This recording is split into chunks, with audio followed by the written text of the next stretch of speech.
Thanisandra BDA ತೆರವು ಪ್ರಕರಣದ big update ಈಗ ಸಿಗ್ತಾ ಇದೆ. ರಿಪಬ್ಲಿಕ್ ಕನ್ನಡದ ಮೆಗಾ ಎಕ್ಸ್ಕ್ಲೂಸಿವ್ ಸುದ್ದಿ. ಬಿಡಿಎ ಜಾಗ ಬ್ರೋಕರ್ ಮೂಲಕ ಲಕ್ಷಕ್ಕೆ ಸೇಲ್ ಮಾಡಿಕೊಂಡಿದ್ದಾರೆ. 45 ಲಕ್ಷಕ್ಕೆ ಈ ಬಿಡಿಎ ಜಾಗವನ್ನ ಬ್ರೋಕರ್ ಮಾರಿದಾನೆ ಅನ್ನೋದು ಗೊತ್ತಾಗ್ತಾ ಇದೆ. ಡೆಮಾಲಿಷನ್ ಸುಳಿವು ಯಾವಾಗ ಸಿಕ್ತೋ ಆಗ ಈ ಜಾಗವನ್ನ ಮಾರಿ ಎಸ್ಕೇಪ್ ಆಗಿದ್ದಾನೆ. ಲಕ್ಷಕ್ಕೆ ಬಿಡಿಎ ಜಾಗವನ್ನ ಮಾರಿದಾನೆ ಈ ಬ್ರೋಕರ್. 45 ಲಕ್ಷಕ್ಕೆ ಈ ಜಾಗವನ್ನ ಮಾರಾಟ ಮಾಡಿರೋದು. ಯಾವಾಗ ಬಿಡಿಎ ಡೆಮಾಲಿಷ್ ಮಾಡುತ್ತೆ ಅಂತ ಗೊತ್ತಾಯ್ತೋ ಆಗ ಜಾಗವನ್ನ ಮಾರಾಟ ಮಾಡಿ ಎಸ್ಕೇಪ್ ಆಗಿದ್ದಾನೆ. ಎಕ್ಸ್ಕ್ಲೂಸಿವ್ ಸುದ್ದಿ ಇದು. ಈ ಬಿಡಿಎ ಜಾಗ ಬ್ರೋಕರ್ ಮೂಲಕ ಸೇಲ್ ಆಗಿದೆ ಅನ್ನುವಂಥದ್ದು ಗೊತ್ತಾಗ್ತಾ ಇದೆ. 45 ಲಕ್ಷಕ್ಕೆ ಸೇಲ್ ಆಗಿದೆ. ಬಿಡಿಎ ತೆರವುಗೊಳಿಸುತ್ತೆ ಅಂತ ಗೊತ್ತಾದ ತಕ್ಷಣ ಜಾಗ ಮಾರಿದಾನೆ ಈತ. ಈ ಇಡೀ ಜಾಗವನ್ನ ಅತ್ಯಂತ ಕಡಿಮೆ ಬೆಲೆಗೆ ಮಾರಾಟವನ್ನ ಮಾಡಿದೆ ಈ ಚಾಲಾಕಿ ಗ್ಯಾಂಗ್. ವಂಚಕರನ್ನ ನಂಬಿ ದುಡ್ಡು ಕೊಟ್ಟಿದ್ದಾರೆ. ಅಲ್ಲಿರುವಂತಹ ಜನ ಮೋಸ ಹೋಗಿದ್ದಾರೆ. ಆನ್ಲೈನ್ ಮೂಲಕ 45 ಲಕ್ಷ ಪಾವತಿಸಿದ್ರು. ತಹಸೀನ್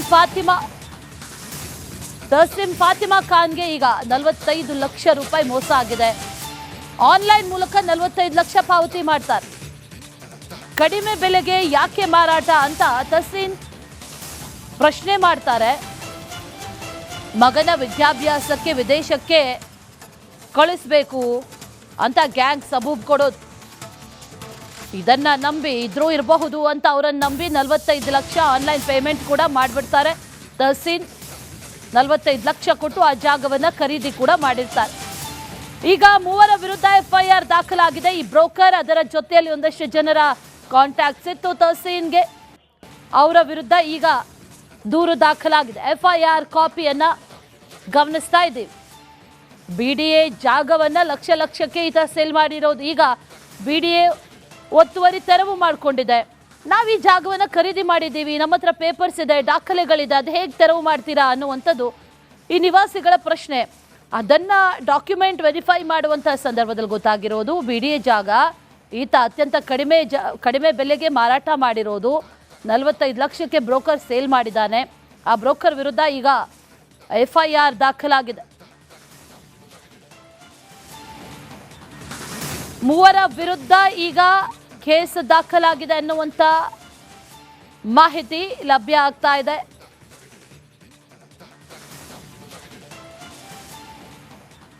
ಇದೇ ವಿಚಾರಕ್ಕೆ ಸಂಬಂಧಪಟ್ಟಂತೆ ಡೀಟೇಲ್ಸ್ ಅನ್ನ ನೀಡ್ತಾರೆ ನಮ್ಮ ಪ್ರತಿನಿಧಿ ಸತ್ತಾರ್. ಗಮನಿಸ್ತಾ ಇದ್ದೀವಿ, ತಣಿಸಂದ್ರದಲ್ಲಿ ಒಂದಷ್ಟು ದಾಖಲೆಗಳನ್ನ ಹೊಂದಿರೋರು ಕೂಡ ಇದ್ರು. ಈ ಜಾಗ ಬಿಡಿಯದಾದ್ರೆ ದಾಖಲೆಗಳು ಹೇಗೆ ಬಂದವು ಅನ್ನುವಂಥ ಒಂದಷ್ಟು ಪ್ರಶ್ನೆಗಳು ಕೂಡ ಇದ್ವು. ಏನಿದು ಕತೆ? ಈತ ಮಾರಿದ್ದು, ಜೊತೆಯಲ್ಲಿ ಯಾಕೆ ತಗೊಂಡಿದ್ದು, ಇದು ಅಧಿಕೃತವಾ ಅಥವಾ ಈಗ ಕೇಸ್ ಕೂಡ ದಾಖಲಾಗಿದೆ, ಹಾಗಾಗಿ ಆತ ಎಲ್ಲಿದ್ದಾನೆ, ಏನೇನು ಮಾಹಿತಿ ಇದೆ ಇದ್ರ ಬಗ್ಗೆ? ಅಶ್ವಿನಿ ಗೌಡ, ಅಂದ್ರೆ ಇಲ್ಲಿ ಅಂದ್ರೆ ಈ ಇದಾಯ್ತಲ್ಲ ಯಾವುದು ಅಂದ್ರೆ ಕೋಗಿಲ್ ಲೇಔಟ್ ಪ್ರಕರಣ ಸೇಮ್ ಇಲ್ಲಿ ಕೂಡ ತಣಿಸಂದ್ರದ್ದು ಕೂಡ ಅದೇ ರೀತಿಯ ಪ್ರಕರಣ ಆಯ್ತಾ ಅನ್ನೋ ಪ್ರಶ್ನೆ ಕೂಡ ಮೂಡ್ತಾ ಇತ್ತು. ಇದೇ ಕಾರಣಕ್ಕೆ ರಿಪಬ್ಲಿಕ್ ಕನ್ನಡ ಅಲ್ಲೂ ಕೂಡ ಒಂದಿಷ್ಟು ವೆರಿಫಿಕೇಶನ್ ಮಾಡಿದಂಥ ಸಂದರ್ಭದಲ್ಲಿ ಒಂದಂತೂ ನಮಗೂ ಕೂಡ ಅಲ್ಲಿ ಕ್ಲಿಯರ್ ಕಟ್ ಆಗಿ ಗೊತ್ತಾಗುತ್ತೆ. ಅಂದರೆ ಕೋಗಿಲ್ ಲೇಔಟ್ನಂತೆ ಕೂಡ ಇಲ್ಲೂ ಕೂಡ ಬಿಡಿಎ ಜಾಗವನ್ನು ಅಕ್ರಮವಾಗಿ ಮಾರಾಟ ಮಾಡಲಾಗಿದ್ದನ್ನು ಸಂಬಂಧಪಟ್ಟ ಹಾಗೆ ನಮ್ಗೆ ಕೂಡ ಮಾಹಿತಿ ಸಿಗುತ್ತೆ. ಖುದ್ದು ನಾವು ಕೂಡ ಸ್ಪಾಟ್ ವೆರಿಫಿಕೇಶನ್ ಮಾಡಿದಂಥ ಸಂದರ್ಭದಲ್ಲಿ ಅಲ್ಲಿದ್ದಂತಹ ಒಂದು ಜನರು ಒಂದಿಷ್ಟು ವಿಚಾರವನ್ನು ಸ್ಪಷ್ಟಪಡಿಸಿದ್ದಾರೆ. ಪ್ರಮುಖವಾಗಿ ಇಲ್ಲಿಯೂ ಕೂಡ ಬಿಡಿಎ ಜಾಗವನ್ನು ಸೇಲ್ ಡೀಡ್ ಮಾಡಲಾಗುತ್ತೆ. ಇಬ್ಬರು ಕೂಡ ಆ ವ್ಯಕ್ತಿ ಏನಿದ್ದಾನೆ ಆತ ಬಿಡಿಎ ಕೂಡ ಸೇಲ್ ಡೀಡ್ ಮಾಡಿದ್ದ, ಜೊತೆಗೆ ಇಲ್ಲಿರುವಂತಹ ಜನರು ಕೂಡ ಸೇಲ್ ಡೀಡ್ ಮಾಡಿದ್ದ. ತಹಸೀಲ್ ಅನ್ನೋ ಲೇಡಿ ಏನಿದ್ದಾರೆ ಆಕೆ ಫಾತಿಮಾ ಅನ್ನೋರನ್ನ ಪರಿಚಯ ಮಾಡ್ತಾರೆ. ಫಾತಿಮಾ ಅನ್ನೋರು ತಹಸೀಲ್ ಅನ್ನೋ ಲೇಡಿ ಹತ್ರ ಹೋಗ್ತಾರೆ. ಫಾತಿಮಾ ಜೊತೆಗೆ ಇನ್ನಿಬ್ರು ಇರ್ತಾರೆ, ಮುದಸ್ಸಿರ್ ಇರ್ತಾರೆ, ಜೊತೆಗೆ ಆರಿಫ್ ಇರ್ತಾರೆ. ಮೂವರು ಹೋಗಿ ಆ ಒಂದು ಜಾಗವನ್ನು ಅವರಿಗೆ ಮಾರಾಟವನ್ನು ಮಾಡ್ತಾರೆ. ಸರಿಸುಮಾರು 45 ಲಕ್ಷಕ್ಕೆ ಮಾರಾಟವನ್ನು ಮಾಡ್ತಾರೆ. ಅದು 10,000 ಚದರಡಿ ಜಾಗ. ಯಾಕೆ ಇಷ್ಟು ಕಡಿಮೆಗೆ ನೀವು ಮಾರಾಟ ಮಾಡ್ತೀರ ಅನ್ನೋ ಪ್ರಶ್ನೆ ಮಾಡಿದಂತಹ ಸಂದರ್ಭದಲ್ಲಿ ಆಕೆ ಕೊಡುವಂತಹ ಉತ್ತರ ಏನಿದೆ, ನನ್ನ ಮಗ ವಿದೇಶದಲ್ಲಿ ಓದಬೇಕು, ವಿದ್ಯಾಭ್ಯಾಸಕ್ಕೆ ತುಂಬಾ ಹಣದ ಕೊರತೆ ಇದೆ, ತುಂಬಾ ಹಣದ ಇಂಪಾರ್ಟೆನ್ಸ್ ಇದೆ, ಎಮರ್ಜೆನ್ಸಿ ಇದೆ, ಇದೇ ಕಾರಣ ಕೂಡ ಕಡಿಮೆ ದುಡ್ಡಿಗೆ ಮಾರಾಟ ಮಾಡ್ತೀವಿ ಅಂತ ಆಕೆಯನ್ನು ನಂಬಿಸಿ ಜಾಗವನ್ನು ಮಾರಾಟವನ್ನು ಮಾಡ್ತಾರೆ. ಜೊತೆಗೆ 2025ರಲ್ಲಿ ಬಾಣಸವಾಡಿ ರಿಜಿಸ್ಟ್ರೇಷನ್ ಕಚೇರಿಯಲ್ಲಿ ಅದನ್ನು ರಿಜಿಸ್ಟರ್ ಮಾಡ್ತಾರೆ. ಈ ಖಾತಾವನ್ನು ಕೂಡ ಮಾಡ್ಕೊಡ್ತಾರೆ. ಯಾವಾಗ ಜನವರಿ 8ರಂದು ಬಿಡಿ ಅಧಿಕಾರಿಗಳು ಬಂದು ಇದು ಡೆಮಾಲಿಷ್ ಮಾಡೋ ಮುಂದಾಗ್ತಿದ್ದಂಗೆ ತಹಸೀನ ಈ ಫಾತಿಮಾ ಮತ್ತು ಈ ಗ್ಯಾಂಗ್ಗೆ ಕಾಲ್ ಮಾಡಿದಂಥ ಸಂದರ್ಭದಲ್ಲಿ ಯಾವುದೇ ರೀತಿ ರಿಯಾಕ್ಟ್ ಮಾಡಲ್ಲ. ಇದರಿಂದ ಆಕೆ ಕೂಡ ಡೌಟ್ ಮಾಡಿದಂಥ ಸಂದರ್ಭದಲ್ಲಿ ಅವಾಗ ಗೊತ್ತಾಗುತ್ತೆ ಈ ಒಂದು ಜಾಗ ಇವರದ್ದೆಲ್ಲ ಸ್ವಂತ ಜಾಗ, ಇದು ಬೇರೆಯವರ ಹೆಸರಲ್ಲಿರುವಂತಹ ಜಾಗವನ್ನು ಇವರು ಸೇಲ್ ಡೀಡ್ ಮಾಡಿದ್ದಾರೆ ಅನ್ನೋ ವಿಚಾರ ಕೂಡ ಗೊತ್ತಾಗಿ ಇದೀಗ ಮೂವರ ವಿರುದ್ಧ FIR ಕೂಡ ದಾಖಲಾಗಿದೆ. ತದನಂತರದಲ್ಲಿ ನಿರಂತರವಾಗಿ ಆ ಗ್ಯಾಂಗ್ ಅನ್ನು ಈ ತಹಸೀಲ್ನ ಕಾಂಟ್ಯಾಕ್ಟ್ ಮಾಡ್ತಾರೆ. ಬಟ್ ಇದುವರೆಗೂ ಕೂಡ ಯಾವುದೇ ರೀತಿಯ ರೆಸ್ಪಾನ್ಸ್ ಬಂದಿರಲಿಲ್ಲ. ಇದೇ ಕಾರಣಕ್ಕೆ ಆಕೆ ಹೆಣ್ಣೂರು ಠಾಣೆಗೆ ಹೋಗಿ ಇದೀಗ FIR ದಾಖಲು ಮಾಡುವಂತಹ ಒಂದು ಕೆಲಸವನ್ನು ಮಾಡಿದ್ದಾರೆ. Ashwini. Okay, thank you Sattar ಡೀಟೇಲ್ಸ್ಗೆ. ತಣಿಸಂದ್ರ BDA ತೆರವು ಪ್ರಕರಣದ ಬಿಗ್ ಅಪ್ಡೇಟ್ ಈಗ ಸಿಗ್ತಾ ಇದೆ. ರಿಪಬ್ಲಿಕ್ ಕನ್ನಡದ ಮೆಗಾ ಎಕ್ಸ್ಕ್ಲೂಸಿವ್ ಸುದ್ದಿ. BDA ಜಾಗ ಬ್ರೋಕರ್ ಮೂಲಕ ಲಕ್ಷಕ್ಕೆ ಸೇಲ್ ಮಾಡ್ಕೊಂಡಿದ್ದಾರೆ. 45 ಲಕ್ಷಕ್ಕೆ ಈ BDA ಜಾಗವನ್ನ ಬ್ರೋಕರ್ ಮಾರಿದ್ದಾನೆ ಅನ್ನೋದು ಗೊತ್ತಾಗ್ತಾ ಇದೆ. ಡೆಮಾಲಿಷನ್ ಸುಳಿವು ಯಾವಾಗ ಸಿಕ್ತೋ ಆಗ ಈ ಜಾಗವನ್ನ ಮಾರಿ ಎಸ್ಕೇಪ್ ಆಗಿದ್ದಾನೆ. ಲಕ್ಷಕ್ಕೆ BDA ಜಾಗವನ್ನ ಮಾರಿದ್ದಾನೆ ಈ ಬ್ರೋಕರ್. 45 ಲಕ್ಷಕ್ಕೆ ಈ ಜಾಗವನ್ನ ಮಾರಾಟ ಮಾಡಿರೋದು. ಯಾವಾಗ BDA ಡೆಮಾಲಿಷ್ ಮಾಡುತ್ತೆ ಅಂತ ಗೊತ್ತಾಯ್ತೋ ಆಗ ಜಾಗವನ್ನ ಮಾರಾಟ ಮಾಡಿ ಎಸ್ಕೇಪ್ ಆಗಿದ್ದಾನೆ. ಎಕ್ಸ್ಕ್ಲೂಸಿವ್ ಸುದ್ದಿ ಇದು. ಈ BDA ಜಾಗ ಬ್ರೋಕರ್ ಮೂಲಕ ಸೇಲ್ ಆಗಿದೆ ಅನ್ನುವಂಥದ್ದು ಗೊತ್ತಾಗ್ತಾ ಇದೆ. 45 ಲಕ್ಷಕ್ಕೆ ಸೇಲ್ ಆಗಿದೆ. BDA ತೆರವುಗೊಳಿಸುತ್ತೆ ಅಂತ ಗೊತ್ತಾದ ತಕ್ಷಣ ಜಾಗ ಮಾರಿದಾನೆ ಈತ. ಈ ಇಡೀ ಜಾಗವನ್ನ ಅತ್ಯಂತ ಕಡಿಮೆ ಬೆಲೆಗೆ ಮಾರಾಟವನ್ನ ಮಾಡಿದೆ ಈ ಚಾಲಾಕಿ ಗ್ಯಾಂಗ್. ವಂಚಕರನ್ನ ನಂಬಿ ದುಡ್ಡು ಕೊಟ್ಟಿದ್ದಾರೆ. ಅಲ್ಲಿರುವಂತಹ ಜನ ಮೋಸ ಹೋಗಿದ್ದಾರೆ. ಆನ್ಲೈನ್ ಮೂಲಕ 45 ಲಕ್ಷ ಪಾವತಿಸಿದ್ರು. ತಹಸೀನ್ ಫಾತಿಮಾ ಖಾನ್ಗೆ ಈಗ 45 ಲಕ್ಷ ರೂಪಾಯಿ ಮೋಸ ಆಗಿದೆ. ಆನ್ಲೈನ್ ಮೂಲಕ 45 ಲಕ್ಷ ಪಾವತಿ ಮಾಡ್ತಾರೆ. ಕಡಿಮೆ ಬೆಲೆಗೆ ಯಾಕೆ ಮಾರಾಟ ಅಂತ ತಹಸೀನ್ ಪ್ರಶ್ನೆ ಮಾಡ್ತಾರೆ. ಮಗನ ವಿದ್ಯಾಭ್ಯಾಸಕ್ಕೆ ವಿದೇಶಕ್ಕೆ ಕಳಿಸ್ಬೇಕು ಅಂತ ಗ್ಯಾಂಗ್ ಸಬೂಬ್ ಕೊಡೋದು. ಇದನ್ನ ನಂಬಿ ಇದ್ರೂ ಇರಬಹುದು ಅಂತ ಅವರನ್ನು ನಂಬಿ 45 ಲಕ್ಷ ಆನ್ಲೈನ್ ಪೇಮೆಂಟ್ ಕೂಡ ಮಾಡಿಬಿಡ್ತಾರೆ. ತಹಸೀನ್ 45 ಲಕ್ಷ ಕೊಟ್ಟು ಆ ಜಾಗವನ್ನ ಖರೀದಿ ಕೂಡ ಮಾಡಿರ್ತಾರೆ. ಈಗ ಮೂವರ ವಿರುದ್ಧ FIR ದಾಖಲಾಗಿದೆ. ಈ ಬ್ರೋಕರ್ ಅದರ ಜೊತೆಯಲ್ಲಿ ಒಂದಷ್ಟು ಜನರ ಕಾಂಟ್ಯಾಕ್ಟ್ಸ್ ಇತ್ತು ತಹಸೀನ್ಗೆ.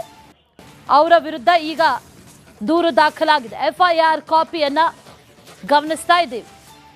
BDA ಜಾಗವನ್ನ ಲಕ್ಷಕ್ಕೆ ಈತ ಸೇಲ್ ಮಾಡಿರೋದು. ಈಗ BDA ಒತ್ತುವರಿ ತೆರವು ಮಾಡಿಕೊಂಡಿದೆ. ನಾವು ಈ ಜಾಗವನ್ನ ಖರೀದಿ ಮಾಡಿದ್ದೀವಿ, ನಮ್ಮ ಹತ್ರ ಪೇಪರ್ಸ್ ಇದೆ, ದಾಖಲೆಗಳಿದೆ, ಅದು ಹೇಗೆ ತೆರವು ಮಾಡ್ತೀರಾ ಅನ್ನುವಂಥದ್ದು ಈ ನಿವಾಸಿಗಳ ಪ್ರಶ್ನೆ. ಅದನ್ನ ಡಾಕ್ಯುಮೆಂಟ್ ವೆರಿಫೈ ಮಾಡುವಂತಹ ಸಂದರ್ಭದಲ್ಲಿ ಗೊತ್ತಾಗಿರೋದು BDA ಜಾಗ ಈತ ಅತ್ಯಂತ ಕಡಿಮೆ ಬೆಲೆಗೆ ಮಾರಾಟ ಮಾಡಿರೋದು. 45 ಲಕ್ಷಕ್ಕೆ ಬ್ರೋಕರ್ ಸೇಲ್ ಮಾಡಿದ್ದಾನೆ. ಆ ಬ್ರೋಕರ್ ವಿರುದ್ಧ ಈಗ FIR ದಾಖಲಾಗಿದೆ. ಮೂವರ ವಿರುದ್ಧ ಈಗ ಕೇಸ್ ದಾಖಲಾಗಿದೆ ಅನ್ನುವಂಥ ಮಾಹಿತಿ ಲಭ್ಯ ಆಗ್ತಾ ಇದೆ.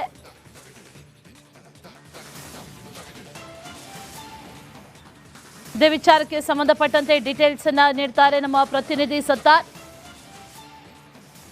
ಗಮನಿಸ್ತಾ ಇದ್ದೀವಿ, ತಣಿಸಂದ್ರದಲ್ಲಿ ಒಂದಷ್ಟು ದಾಖಲೆಗಳನ್ನ ಹೊಂದಿರೋರು ಕೂಡ ಇದ್ರು. ಈ ಜಾಗ BDAದಾದ್ರೆ ದಾಖಲೆಗಳು ಹೇಗೆ ಬಂದವು ಅನ್ನುವಂಥ ಒಂದಷ್ಟು ಪ್ರಶ್ನೆಗಳು ಕೂಡ ಇದ್ವು. ಏನಿದು ಕತೆ? ಈತ ಮಾರಿದ್ದು, ಜೊತೆಯಲ್ಲಿ ಯಾಕೆ ತಗೊಂಡಿದ್ದು, ಇದು ಅಧಿಕೃತವಾ ಅಥವಾ ಈಗ ಕೇಸ್ ಕೂಡ ದಾಖಲಾಗಿದೆ, ಹಾಗಾಗಿ ಆತ ಎಲ್ಲಿದ್ದಾನೆ, ಏನೇನು ಮಾಹಿತಿ ಇದೆ ಇದ್ರ ಬಗ್ಗೆ? ಅಶ್ವಿನಿ ಗೌಡ, ಅಂದ್ರೆ ಇಲ್ಲಿ ಅಂದ್ರೆ ಈ ಇದಾಯ್ತಲ್ಲ ಯಾವುದು ಅಂದ್ರೆ ಕೋಗಿಲ್ ಲೇಔಟ್ ಪ್ರಕರಣ ಸೇಮ್ ಇಲ್ಲಿ ಕೂಡ ತಣಿಸಂದ್ರದು ಕೂಡ ಅದೇ ರೀತಿಯ ಪ್ರಕರಣ ಆಯ್ತಾ ಅನ್ನೋ ಪ್ರಶ್ನೆ ಕೂಡ ಮೂಡ್ತಾ ಇತ್ತು. ಇದೇ ಕಾರಣಕ್ಕೆ ರಿಪಬ್ಲಿಕ್ ಕನ್ನಡ ಅಲ್ಲೂ ಕೂಡ ಒಂದಿಷ್ಟು ವೆರಿಫಿಕೇಶನ್ ಮಾಡಿದಂಥ ಸಂದರ್ಭದಲ್ಲಿ ಒಂದಂತೂ ನಮಗೂ ಕೂಡ ಅಲ್ಲಿ ಕ್ಲಿಯರ್ ಕಟ್ ಆಗಿ ಗೊತ್ತಾಗುತ್ತೆ. ಅಂದರೆ ಕೋಗಿಲ್ ಲೇಔಟ್ನಂತೆ ಕೂಡ ಇಲ್ಲೂ ಕೂಡ BDA ಜಾಗವನ್ನು ಅಕ್ರಮವಾಗಿ ಮಾರಾಟ ಮಾಡಲಾಗಿದ್ದನ್ನ ಸಂಬಂಧಪಟ್ಟ ಹಾಗೆ ನಮ್ಗೆ ಕೂಡ ಮಾಹಿತಿ ಸಿಗುತ್ತೆ. ಖುದ್ದು ನಾವು ಕೂಡ ಸ್ಪಾಟ್ ವೆರಿಫಿಕೇಶನ್ ಮಾಡಿದಂಥ ಸಂದರ್ಭದಲ್ಲಿ ಅಲ್ಲಿದ್ದಂತಹ ಒಂದು ಜನರು ಒಂದಿಷ್ಟು ವಿಚಾರವನ್ನು ಸ್ಪಷ್ಟಪಡಿಸಿದ್ದಾರೆ. ಪ್ರಮುಖವಾಗಿ ಇಲ್ಲಿಯೂ ಕೂಡ BDA ಜಾಗವನ್ನು ಸೇಲ್ ಡೀಡ್ ಮಾಡಲಾಗುತ್ತೆ. ಇಬ್ಬರು ಕೂಡ ಆ ವ್ಯಕ್ತಿ ಏನಿದ್ದಾನೆ ಆತ BDA ಕೂಡ ಸೇಲ್ ಡೀಡ್ ಮಾಡಿದ್ದ, ಜೊತೆಗೆ ಇಲ್ಲಿರುವಂತಹ ಜನರು ಕೂಡ ಸೇಲ್ ಡೀಡ್ ಮಾಡಿದ್ದ. ತಹಸೀಲ್ ಅನ್ನೋ ಲೇಡಿ ಏನಿದ್ದಾರೆ ಆಕೆ ಫಾತಿಮಾ ಅನ್ನೋರನ್ನ ಪರಿಚಯ ಮಾಡ್ತಾರೆ. ಫಾತಿಮಾ ಅನ್ನೋರು ತಹಸೀಲ್ ಅನ್ನೋ ಲೇಡಿ ಹತ್ರ ಹೋಗ್ತಾರೆ. ಫಾತಿಮಾ ಜೊತೆಗೆ ಇನ್ನಿಬ್ರು ಇರ್ತಾರೆ, ಮುದಸ್ಸಿರ್ ಇರ್ತಾರೆ, ಜೊತೆಗೆ ಆರಿಫ್ ಇರ್ತಾರೆ. ಮೂವರು ಹೋಗಿ ಆ ಒಂದು ಜಾಗವನ್ನು ಅವರಿಗೆ ಮಾರಾಟವನ್ನು ಮಾಡ್ತಾರೆ. ಸರಿಸುಮಾರು 45 ಲಕ್ಷಕ್ಕೆ ಮಾರಾಟವನ್ನು ಮಾಡ್ತಾರೆ. ಅದು 10,000 ಚದರಡಿ ಜಾಗ. ಯಾಕೆ ಇಷ್ಟು ಕಡಿಮೆಗೆ ನೀವು ಮಾರಾಟ ಮಾಡ್ತೀರ ಅನ್ನೋ ಪ್ರಶ್ನೆ ಮಾಡಿದಂತಹ ಸಂದರ್ಭದಲ್ಲಿ ಆಕೆ ಕೊಡುವಂತಹ ಉತ್ತರ ಏನಿದೆ, ನನ್ನ ಮಗ ವಿದೇಶದಲ್ಲಿ ಓದಬೇಕು, ವಿದ್ಯಾಭ್ಯಾಸಕ್ಕೆ ತುಂಬಾ ಹಣದ ಕೊರತೆ ಇದೆ, ತುಂಬಾ ಹಣದ ಇಂಪಾರ್ಟೆನ್ಸ್ ಇದೆ, ಎಮರ್ಜೆನ್ಸಿ ಇದೆ, ಕಾರಣ ಕೂಡ ಕಡಿಮೆ ದುಡ್ಡಿಗೆ ಮಾರಾಟ ಮಾಡ್ತೀವಿ ಅಂತ ಆಕೆಯನ್ನು ನಂಬಿಸಿ ಜಾಗವನ್ನು ಮಾರಾಟವನ್ನು ಮಾಡ್ತಾರೆ. ಜೊತೆಗೆ 2025ರಲ್ಲಿ ಬಾಣಸವಾಡಿ ರಿಜಿಸ್ಟ್ರೇಷನ್ ಕಚೇರಿಯಲ್ಲಿ ಅದನ್ನು ರಿಜಿಸ್ಟರ್ ಮಾಡ್ತಾರೆ, ಈ ಖಾತಾವನ್ನು ಕೂಡ ಮಾಡ್ಕೊಡ್ತಾರೆ. ಯಾವಾಗ ಜನವರಿ 8ರಂದು ಬಿಡಿ ಅಧಿಕಾರಿಗಳು ಬಂದು ಇದು ಡೆಮಾಲಿಷ್ ಮಾಡೋ ಮುಂದಾಗ್ತಿದ್ದಂಗೆ ತಹಸೀನಾ ಈ ಫಾತಿಮಾ ಮತ್ತು ಈ ಗ್ಯಾಂಗ್ಗೆ ಕಾಲ್ ಮಾಡಿದಂಥ ಸಂದರ್ಭದಲ್ಲಿ ಯಾವುದೇ ರೀತಿ ರಿಯಾಕ್ಟ್ ಮಾಡಲ್ಲ. ಇದರಿಂದ ಆಕೆ ಕೂಡ ಡೌಟ್ ಮಾಡೋಂಥ ಸಂದರ್ಭದಲ್ಲಿ ಅವಾಗ ಗೊತ್ತಾಗುತ್ತೆ ಈ ಒಂದು ಜಾಗ ಇವರದ್ದಲ್ಲ, ಸ್ವಂತ ಜಾಗ ಇದು, ಬೇರೆಯವರ ಹೆಸರಲ್ಲಿರುವಂತಹ ಜಾಗವನ್ನು ಇವರು ಸೇಲ್ ಡೀಡ್ ಮಾಡಿದ್ದಾರೆ ಅನ್ನೋ ವಿಚಾರ ಕೂಡ ಗೊತ್ತಾಗಿ ಇದೀಗ 3 ವಿರುದ್ಧ FIR ಕೂಡ ದಾಖಲಾಗಿದೆ. ತದನಂತರದಲ್ಲಿ ನಿರಂತರವಾಗಿ ಆ ಗ್ಯಾಂಗ್ ಅನ್ನು ಈ ತಹಸೀನಾ ಕಾಂಟ್ಯಾಕ್ಟ್ ಮಾಡ್ತಾರೆ. ಬಟ್ ಇದುವರೆಗೂ ಕೂಡ ಯಾವುದೇ ರೀತಿಯ ರೆಸ್ಪಾನ್ಸ್ ಬಂದಿರಲಿಲ್ಲ. ಇದೇ ಕಾರಣಕ್ಕೆ ಆಕೆ ಹೆಣ್ಣೂರು ಠಾಣೆಗೆ ಹೋಗಿ ಇದೀಗ FIR ದಾಖಲು ಮಾಡುವಂತಹ ಒಂದು ಕೆಲಸವನ್ನು ಮಾಡಿದ್ದಾರೆ. Ashwini. Okay, thank you Sattar ಡೀಟೇಲ್ಸ್ಗೆ.